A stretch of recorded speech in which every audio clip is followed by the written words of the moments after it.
కింద పడిపోతాయి. ఆ రొట్టె ముక్కలు ఎవరు తింటారు? కుక్క పిల్లలు తింటాయిగా. ఆ పడిపోయిన రొట్టె ముక్కే నాకు ఈ బాబు అంది. హల్లెలూయా. అంటే ఆమెలో ఏముందక్క? విశ్వాసం ఉంది. ఈయన చేయగలడు.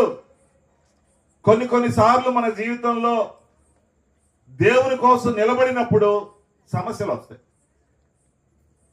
బంధువులు మా ఇంటికి రావద్దు అంటారు, లేకపోతే ఉద్యోగం దగ్గర యేసు ప్రభువుని నమ్ముకున్నావంటే ఇబ్బంది కలుగుతుంది, బంధువులు వెలివేయచ్చు, లేకపోతే మనకి ఏదైనా నష్టం వాటిల్లో అవ్వచ్చు. అప్పుడు నువ్వు ఎలా ఉంటున్నావు? దేవుని విడిచిపెడుతున్నావా, లేకపోతే పనిని విడిచిపెడుతున్నావా?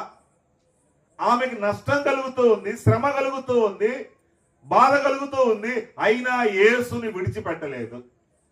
దేవుణ్ణి బ్రతిమలాడుతూ ఉంది, ఆయనకు మొక్కుతూ ఉంది, ఆయన పూజిస్తూ ఉంది. ప్రభువా నాకు సహాయం చేయని అడుగుతూ ఉంది. ఆయన అన్నాడు, ఈ రొట్టెను నేను నా పిల్లలకు తెచ్చాను, కుక్క పిల్లలకు కాదంటే అవును ప్రభువా, ఆ పడిపోయిన రొట్టె ముక్కే నాకు ఈయన అని దేవుని దగ్గర బ్రతిమలాడుతారు. ఒక్కసారి యేసు ప్రభు గారు ఆశ్చర్యపోయారు. అప్పుడు పిలుస్తున్నాడు ఆమె అమ్మా అని పిలుస్తున్నాడు. అమ్మా నీ విశ్వాసం గొప్పది. హల్లెలూయా. అంటే నీ విశ్వాసం గొప్పది.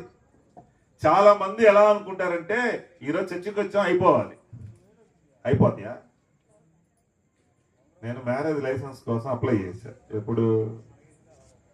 పోయిన సంవత్సరం ఆగస్టు 9వ తారీఖు అప్లై చేశాను. వాళ్ళు నాకు స్టాంప్ వేసి ఒక స్లిప్ ఇచ్చారు. ఈ రోజుకి కూడా అవునా. వేరే ఒక ఆయన అడిగితే 5 ఏళ్ళు పట్టచ్చు పొరలే అని.